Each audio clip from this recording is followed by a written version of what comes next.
Hi everyone, welcome back again to my YouTube channel. My name is Kevin Saili. Di YouTube channel ini teman-teman akan menemukan informasi menarik seputar cryptocurrency. So if you trading cryptocurrency, make sure kalian subscribe channel ini teman-teman. Welcome back again di Bitcoin update. Ini emergency, lumayan penting, makanya saya putuskan untuk update lagi untuk Bitcoinnya. Jadi kita lihat posisi saat ini Bitcoin itu kembali tertekan, ya, dia terreject lagi dari area resistance-nya. Dan sekarang kita terlihat seperti mau break dari key supportnya. Jadi saya langsung update aja supaya teman-teman tahu kira-kira perkembangannya seperti apa. Alright, starting from time frame daily. Jadi daily saya refresh sedikit buat teman-teman ya. Jadi mengingat kemarin kita terbentuk semacam evening star, Three River evening star, and then terkonfirmasi dengan candle berikutnya. Lalu di hari ini kita ngelihat Bitcoin kembali tertekan. Sebenarnya kalau misalnya ngelihat dari activity-nya, which is kita comparisonnya adalah dengan volumenya, itu tuh nggak terlalu separah yang sebelum-sebelumnya ya. Dalam arti kita ngelihat ini penurunannya sangat signifikan, tentu saja diiringi dengan volume dan itu adalah hal yang wajar. Tapi untuk pergerakan saat ini tidak diiringi dengan volume yang signifikan, which is bisa aja ini memang turun untuk ngetes ke bagian bawah dari si triangle pattern. Tapi untuk hal itu saya akan memberikan teman-teman sebuah tambahan informasi nanti dari time frame yang lebih kecil ya, karena menurut pandangan saya, kalau misalkan let's say kita nggak bener-bener break dari si pattern tersebut, atau let's say kita break lah dari pattern tersebut, masih ada possibility atau probabilitas di mana Bitcoin bisa aja hanya bergerak sideways di range yang ini ya. Jadi kalau misalnya kita bisa tambahkan ya kira-kira seperti ini guys, masih ada potensi bisa bergerak range or body to body candle, kita masih punya satu tahanan lagi which is agak sedikit di atasnya, atau bisa juga dibuat seperti seakan-akan ini sedang sideways aja. Oke, nah jadi ya sebenarnya saya personally ngelihat memang ada possibility untuk sekali lagi turun ya. Kita udah pernah bahas itu dari video-video yang lalu. Makanya kalau teman-teman perhatikan, atau boleh deh coba perhatikan beberapa video saya di YouTube, terutama ngebahas tentang posisi untuk Bitcoin, apalagi yang ada Elliott Wave-nya, itu wave 5-nya saya nggak pernah berubah. Masih ada di bawah sini dan itu di kisaran 13.000 berdasarkan analisis yang kita lakukan di Bitcoin Roadmap. Jadi kalian bisa mampir juga ke sana untuk lihat full analisisnya terkait dengan bagaimana perspektif saya terkait dengan pergerakan Bitcoin secara mid to long termnya. Atau ya ini kita ngomong hitungan bulan ya, bukan berarti saya ngomong sekarang terus langsung kejadian gitu loh. Kadang-kadang orang-orang nih suka bikin saya bingung gitu, kayak mana katanya begini ya kan. Harus bisa bedain dulu antara short term, mid term, sama long term gitu loh. Kalau short term ya saya trading kan, saat ini pun saya lagi nge-short dan masih ongoing posisi short. Jadi at least di situ perlu dibedakan ya. Nah, oke, let's say Bitcoin break dari sini. Apa yang berpotensi terjadi?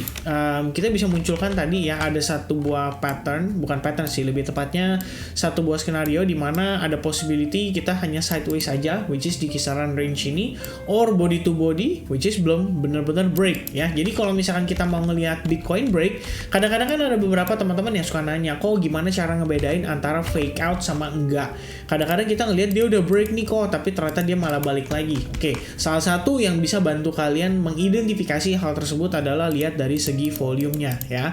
Kembali lagi, volume itu adalah merupakan sebuah bentuk sebenarnya volume itu bukan berarti ada orang yang sell terus barnya panjang warna merah gitu, terus artinya volumenya cenderung selling atau cenderung bearish.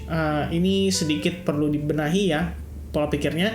Jadi yang kita lihat di sini tuh adalah lebih ke arah activity market ya. Kalau misalkan kalian lihat di sini ada semacam kayak apa ya, kalau saya bilangin, anggaplah ini kayak semacam air gitu ya. Jadi posisinya kalau misalnya kita di bawah air laut nih, ibaratnya underwater ya, berarti activity yang terjadi di sini nggak terlalu signifikan. Dan activity ini direkam berdasarkan chartnya si Bybit. Jadi bisa juga ganti ke Binance, karena Binance adalah salah satu crypto exchange yang cukup besar ya.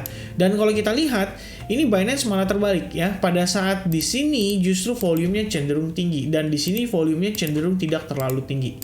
Nah, ini jadi sometimes bisa jadi dilema ya. Jadi tentu saja kalau misalkan saya sih preferable-nya ngelihat beberapa exchange yang punya volume perdagangan memang cukup tinggi, dan salah satunya adalah Bybit ataupun si Binance ini.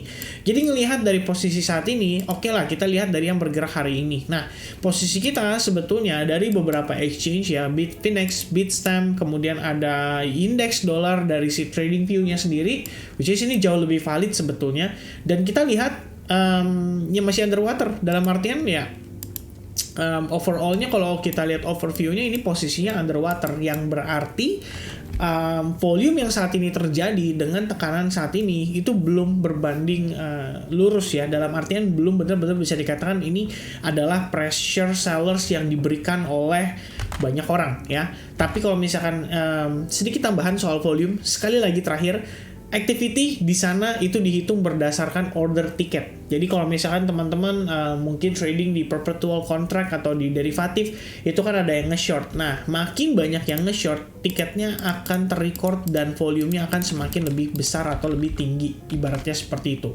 Makanya supaya saya menghindari bias, saya ubah volume ini menjadi satu warna aja, yaitu warna hitam. Kira-kira seperti itu guys. Alright. Nah, itu untuk Bitcoin di time frame daily. Jadi sekilas kita lihat sedang ongoing ngetes. Makanya ini emergency ya. Penting banget. Dan menariknya adalah ini 10 menit menjelang closing di time frame 4 jam.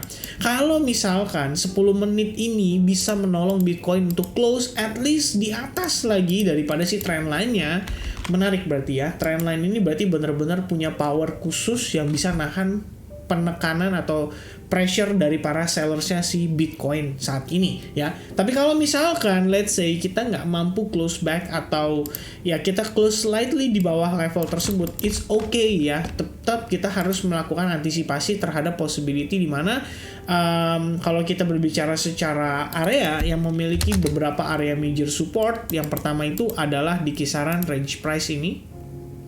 Ya, jadi kalau saya boleh tambahkan, ini di kisaran range price ini adalah area major support kita salah satu. Kemudian ini udah kita analisa dari video yang terakhir tadi pagi atau tadi siang ya teman-teman kalau ingat.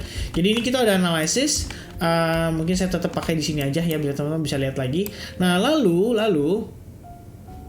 Oke, let's say kita breakdown dari sini, ini adalah area major support. Let's say kita breakdown, kita fail maintain area ini, maka next possibility target yang memiliki power cukup signifikan satu-satunya adalah area ini. Jadi ini adalah area yang saya bisa katakan benar-benar major support, sekaligus area yang memiliki impact dari segi order block ya. Kita bisa lihat bagaimana dia bergerak sangat impulsif setiap kali ngetes kisaran range price ini. Jadi memang ini memiliki sebuah arti lah ya bagi para buyers, mungkin untuk mempertimbangkan melakukan akumulasi kembali dari sana ya.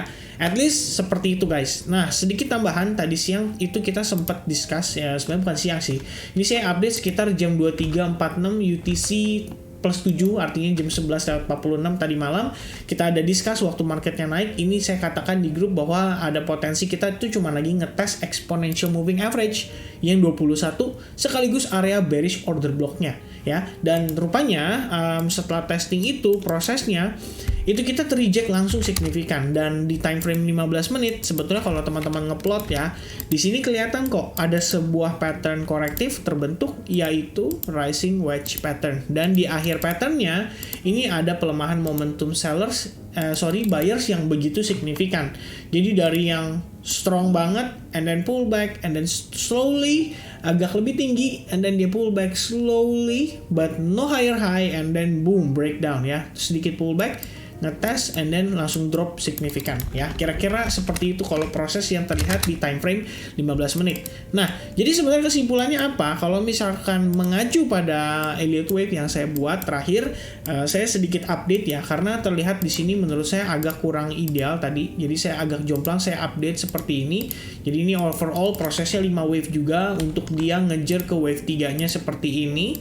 Lalu ABC, baru kemudian dia wave 5 ya. Di sini ABC, baru kemudian dia wave 4. Jadi sebenarnya kalau dilihat-lihat secara keseluruhan, ini wave 1, wave 2, wave 3 ya, and then ABC wave 4, baru kita ongoing menuju wave 5. Kira-kira seperti itu. Atau alternatif lainnya adalah mengacu pada analisa yang sebelumnya.